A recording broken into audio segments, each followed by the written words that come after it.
থাকিবৰ কাৰণে মই সেইকাৰণে আমাৰ সন্মানীয় সভাপতি শ্ৰীযুত গৌৰৱ গগৈ ডাঙৰীয়াক তেখেতৰ বহুমূলীয়া বক্তব্য আগবঢ়াবৰ কাৰণে মই বিনম্ৰতাৰে অনুৰোধ জনাইছোঁ।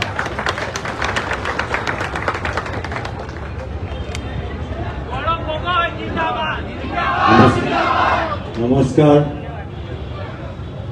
আজি এই গুৰুত্বপূৰ্ণ সভাত উপস্থিত থকা বিধায়িনী দলৰ দলপতি মাননীয় দেৱব্ৰত শইকীয়া ডাঙৰীয়া, প্ৰাক্তন প্ৰদেশ কংগ্ৰেছৰ সভাপতি কেম্পেইন কমিটিৰ চেয়াৰমেন মাননীয় ভূপেন বৰা ডাঙৰীয়া, কংগ্ৰেছ দলৰ জ্যেষ্ঠ সাংসদ মাননীয় প্ৰদ্যুৎ বৰদলৈ ডাঙৰীয়া, মঞ্চত উপস্থিত থকা প্ৰাক্তন সাংসদ প্ৰাক্তন প্ৰদেশ কংগ্ৰেছৰ সভাপতি মাননীয় ৰিপুণ বৰা ডাঙৰীয়া, মঞ্চত উপস্থিত থকা বিধায়ক আব্দুল ৰহিম আহমেদ ডাঙৰীয়া, বিধায়িকা নন্দিতা দাস ডাঙৰীয়ানী, মহিলা কংগ্ৰেছৰ সভানেত্ৰী মীৰা বৰঠাকুৰ ডাঙৰীয়ানী, মঞ্চত উপস্থিত থকা সেৱা দলৰ সভাপতি মাননীয় দীপবায়ন ডাঙৰীয়া, ইয়াত উপস্থিত থকা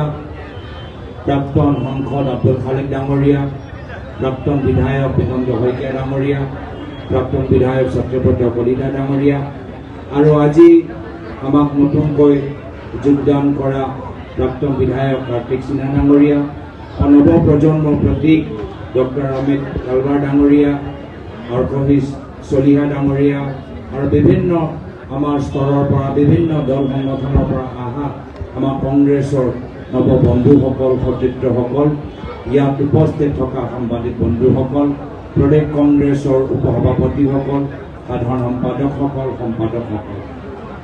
আজি আমাৰ বাবে এটা গুৰুত্বপূৰ্ণ দিন। আজি পুনৰবাৰ কংগ্ৰেছে এটা নতুন সাহস লাভ কৰিবলৈ সক্ষম হৈছে, আৰু ইতিমধ্যে ৰাইজে আমাৰ ফালে চাই আশা কৰি আছে যে কংগ্ৰেছে যিদৰে নিজৰ শক্তি বৃদ্ধি কৰি আছে, এই নতুন শক্তি লৈ কংগ্ৰেছ দলে কেনেদৰে আগন্তুক দিনত অসমৰ নতুন এটা ভৱিষ্যত ৰচনা কৰিব। আৰু সেইকাৰণে আমাক মনত পেলাব লাগিব যে আজি আমি যি ৰাজনীতি কৰি আছোঁ নিজৰ ব্যক্তিগত স্বাৰ্থৰ বাবে কৰা নাই। আজি ৰাইজে ওলাই আহি আমাক মৰম আৰু আমাক আশীৰ্বাদ কৰিছে, সেয়া আমাৰ নিজৰ ব্যক্তিগত উপলব্ধিৰ বাবে নহয়, ৰাইজে আশা কৰিছে, সেইকাৰণে মৰম কৰিছে। ৰাইজ নৱ প্ৰজন্ম আমাৰ পৰা কিবা বিচাৰে, সেইকাৰণে আমাক যোগ দিছে। আমাৰ সচেতন নাগৰিকসকল আমাৰ মঞ্চলৈ আহিছে, যিহেতু আমাৰ পৰা কিছু আশা কৰে, আৰু সেইকাৰণে আগন্তুক দিনত আমাৰ চেষ্টা হ'ব লাগে যে পৰৱৰ্তী দিনত আমি কেনেদৰে অসমখন বৰ্তমানৰ অন্ধকাৰৰ পৰা, বৰ্তমানৰ অন্যায়ৰ পৰা, বৰ্তমানৰ অত্যাচাৰৰ পৰা আমি অসমখনক কেনেকৈ উদ্ধাৰ কৰিব পাৰোঁ। বৰ্তমানৰ সময়ত ৰাইজে বিচাৰে যে কংগ্ৰেছ দলে কি পৰিকল্পনা কৰিব, কিদৰে নতুন চৰকাৰ গঠন কৰিলে কেনেদৰে অসমখন আগুৱাই লৈ যাব, আৰ্থিকভাৱে, সামাজিকভাৱে, সাংস্কৃতিক জগতত, খেলৰ জগতত। সেইকাৰণে আগন্তুক দিনত যদি এইখিনি আশা আমি পূৰণ কৰিবলৈ বিচাৰোঁ, তেতিয়া প্ৰথমে আমাক ৰাইজৰ ওচৰত যাব লাগিব।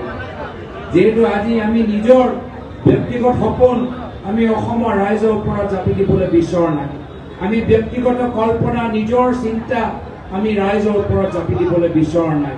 আমি ৰাইজৰ ওচৰত গৈ ৰাইজৰ মাজত কথাখিনি পাতি, ৰাইজৰ সপোন, ৰাইজৰ আশা, ৰাইজৰ আকাংক্ষা বুজি আমি তেওঁলোকৰ সপোন আমি বাস্তৱ কৰিবলৈ বিচাৰোঁ, তেওঁলোকৰ সমস্যা আমি সমাধান কৰিবলৈ বিচাৰোঁ, তেওঁলোকৰ ল'ৰা ছোৱালীৰ উজ্জ্বল ভৱিষ্যতৰ বাবে আমি কষ্ট, ত্যাগৰ বলিদান কৰিবলৈ বিচাৰোঁ। সেইকাৰণে আপোনালোকে পৰৱৰ্তী দিনত দেখা পাব যে আমাৰ কংগ্ৰেছ দলৰ আমাৰ নেতাসকল ৰাইজৰ মাজত যাব। আমাৰ বিধায়িনী দলৰ দলপতি দেৱব্ৰত শইকীয়া ডাঙৰীয়া ৰাইজৰ মাজত গৈ ৰাইজৰ লগত আলোচনা কৰিবলৈ আৰম্ভ কৰিব। আমাৰ সাংসদ প্ৰদ্যুৎ বৰদলৈ ডাঙৰীয়া ৰাইজৰ মাজত গৈ সচেতন নাগৰিকসকলৰ লগত আমি বিভিন্ন জগতত কেনেদৰে অসমখন ভৱিষ্যত এটা ভাল দিশলৈ লৈ যাব পাৰোঁ, সেয়া লৈ এটা পৰিকল্পনা সৃষ্টি কৰিব। ভূপেন বৰা ডাঙৰীয়া বিভিন্ন ঠাইত গৈ বিভিন্ন দল সংগঠনৰ লগ পাই তেওঁলোকৰ ৰাজনৈতিক আকাংক্ষা কি, তেওঁলোকৰ আজি তাৰিখত কি মূল সমস্যা, সেইখিনি লৈ ভূপেন বৰা ডাঙৰীয়া অসমৰ চুকে কোণে যাব। আমাৰ কংগ্ৰেছ দলৰ কৰ্মীখিনি মাত্ৰ নেতাসকল নহয়, কংগ্ৰেছ দলৰ কৰ্মীখিনি গাঁৱে গাঁৱে বুথে বুথে চুবুৰীয়ে চুবুৰীয়ে চুকে চুকে কেনেদৰে ৰাইজৰ ওচৰত গৈ গাঁৱৰ ভিতৰত কি সমস্যা আছে সেই ক্ষেত্ৰত আমাৰ দলৰ প্ৰতিনিধিসকলক তৈয়াৰ কৰিবলৈ ৰিপুণ বৰা ডাঙৰীয়া বিভিন্ন ঠাইত যাব। আমাৰ অসমৰ জনসাধাৰণৰ মূল সমস্যা বিভিন্ন সময়ত আমাৰ বিশেষকৈ আমাৰ নাৰীসকলৰ মূল সমস্যা মীৰা বৰঠাকুৰ বাইদেৱে আজি বিভিন্ন মঞ্চত উপস্থাপন কৰিব।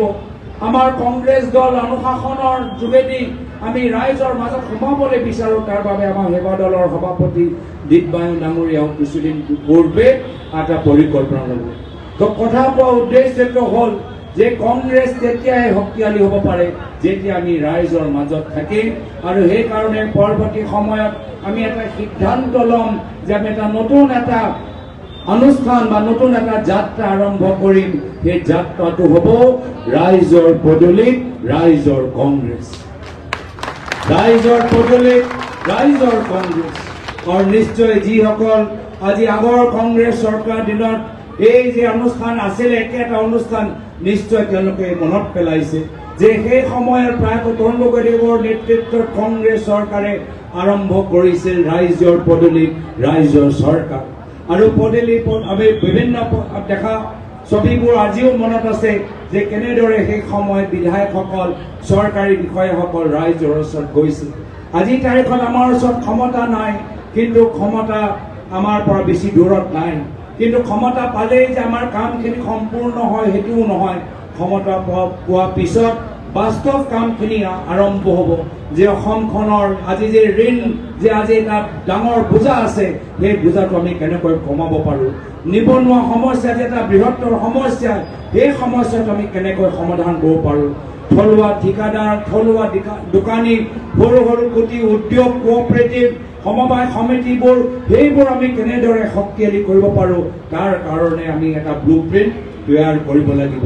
আৰু সেইকাৰণে আগন্তুক দিনত ৰাইজৰ পদূলিত ৰাইজৰ কংগ্ৰেছ লৈ এই বেনাৰত আমাৰ বিভিন্ন দলৰ নেতাসকল চুকে কোণে তেওঁলোকে যাত্ৰা কৰিবলৈ আৰম্ভ কৰিব। এই ক্ষেত্ৰত সকলৰ সহায় আমাৰ বিভিন্ন জিলা Congress, block Congress, cells department সকলৰ সহায় আমি কামনা কৰিছোঁ। আমাৰ বিধায়কসকলো নিজে নিজৰ সমষ্টিত গৈ কি কাম এতিয়াও কৰিবলগীয়া আছে, ক'ত ক'ত ৰাইজ আজিও আমাৰ বিধায়কসকলৰ লগত কিছু ক্ষোভ তেওঁলোকে প্ৰকাশ কৰিছে, তেওঁলোকেও বুজিবলৈ চেষ্টা কৰিব। আৰু সেইকাৰণে আমাৰ উদ্দেশ্য যে কংগ্ৰেছ যদি আমি শক্তিশালী কৰিবলৈ বিচাৰোঁ, মাত্ৰ আমাৰ নিজৰ দলীয় মঞ্চত নহয়, ৰাইজৰ মাজত গৈহে আমি নিজৰ শক্তিটো বৃদ্ধি কৰিব পাৰিম। মই বিশেষ দীঘলীয়া ক'বলৈ বিচৰা নাই। আজি আমি সকলোৱে আজি যেতিয়া আমি ভৱিষ্যত আমি কল্পনা কৰোঁ যে প্ৰয়াত জুবিন গাৰ্গৰ সেই কৈ যোৱা কথাখিনি, কেনেদৰে তেওঁ অসমখনক মৰম কৰিছিল, কেনেদৰে বম্বেত এটা সফল এটা ভৱিষ্যত বা অৰ্থনৈতিকভাৱে সবল ভৱিষ্যতটো ত্যাগ কৰি তেওঁ অসমত উভতি আহি অসমৰ আমাৰ শিল্পী জগতত, অসমৰ সাংস্কৃতিক জগত, অসমৰ চলচ্চিত্ৰ জগতটো আৰু শক্তিশালী কৰিলে। কেনেদৰে তেওঁ প্ৰকৃতিক ভাল পাইছিল, কেনেদৰে আমাৰ মাজত বিভাজন বিচৰা নাছিল, ধৰ্ম নামত বিভাজন বিচৰা নাছিল, জাতি নামত বিভাজন বিচৰা নাছিল, সকলৰ মাজত শান্তি সম্প্ৰীতি বিচাৰিছিল। কিন্তু ত্যাগ আৰু বলিদান ওপৰত তেওঁ বিশ্বাস কৰিছিল। তেওঁ কেতিয়াও বিশ্বাস কৰা নাই যে আমি গোটেইখিনি অসমৰ মানুহবোৰ আমি ঘৰৰ ভিতৰত বহি থাকোঁ আৰু আমাৰ ঘৰখন চলি থাকিব। নহয়, তেওঁ সদায় বিচাৰিছিল যে আমাক কষ্ট কৰিব লাগিব, ত্যাগ কৰিব লাগিব, বলিদান কৰিব লাগিব, তেতিয়াহে গৈ আমাৰ অৰিহণাৰ যোগেদি অসমখনৰ বিভিন্ন জগতত আমি আগুৱাই লৈ যাম। আমি পাহৰি যোৱা নাই যে কেনেদৰে ভূপেন হাজৰিকা এটা বৰ অসমৰ কল্পনা কৰিছিল, যি বৰ অসমৰ ভিতৰত আমাৰ বিভিন্ন জনগোষ্ঠী জনজাতিৰ আজি আমাৰ মাজত শান্তি সম্প্ৰীতি থাকি আমাৰ অসমীয়া সমাজ, আমাৰ অসমীয়া আবেগ, আমাৰ অসমীয়া স্বাভিমান আমি কেনেদৰে ৰক্ষা কৰি আমি অসমখন আগন্তুক দিনত এটা উজ্জ্বল বা তাৰকা এটা ভাৰতৰ বিভিন্ন ৰাজ্যৰ মাজত আমি গঢ়ি তুলিব পাৰোঁ। একেৰাহে প্ৰয়াত মুখ্যমন্ত্ৰী তৰুণ গগৈদেৱ, একেৰাহে প্ৰয়াত মুখ্যমন্ত্ৰী হিতেশ্বৰ শইকীয়াদেৱ, কেনেদৰে আজি ৰাজনীতিৰ পথতো গৈ কেনেদৰে অসমখনৰ মাজত সদায় একতা এটা বানি আৰু অসমৰ থলুৱা আমাৰ সমাজৰ মূল তেওঁলোকৰ চিন্তাবোৰ ওপৰত যে গুৰুত্ব দি আছিল এই মহান পুৰুষসকলৰ এই মহান ব্যক্তিসকলৰ কল্পনাৰ আদৰ্শই সমান সকলে বৰ অসমৰ কল্পনা কৰিছিল আৰু হেয়া হল আমাৰ উদ্দেশ্য যে ৰাইজৰ পদূলিত ৰাইজৰ কংগ্ৰেছে অনুষ্ঠান যোগেদি আমি নতুন বৰ অসমৰ আমি কল্পনা আমি গঢ়ি তুলিবলৈ বিচাৰো আহক আমি এই যাত্ৰাত সকলে মিলিজুলি আগবাঢ়ি যাওক নৱ প্ৰজন্মৰ আমাৰ খেতিয়কসকল শ্ৰমিকসকল মহিলাসকল আহক অসমৰ ভিতৰত এটা নতুন আন্দোলন সৃষ্টি হওক যি আন্দোলন আজি আমি অসমখনক আগুৱাই লৈ যাব এইখিনি কথা কৈ আজি এই সভাত অংশগ্ৰহণ কৰা সকলোকে মোৰ ফালৰ পৰা নিজৰ আন্তৰিক ধন্যবাদ কৃতজ্ঞতা শ্ৰদ্ধা নিবেদন কৰি আজি এই অনুষ্ঠানত আয়োজন কৰাৰ ক্ষেত্ৰত আমাৰ প্ৰদেশ কংগ্ৰেছৰ বিষয়াসকল যি তেওঁলোকে কষ্ট কৰিলে সকলোকে ধন্যবাদ জ্ঞাপন কৰি পৰৱৰ্তী দিনত আমি আগবাঢ়ি যাম আৰু নিশ্চয় এবাৰ যুঁজ এখন হ'ব আমি যুঁজিম আৰু আমি জিকিম এইখিনি কথা কৈ মই নিজৰ চমু দিয়াৰ সামৰিছো ধন্যবাদ জয় হিন্দ জয় আই অসম জয় জুবিন দা। ধন্যবাদ।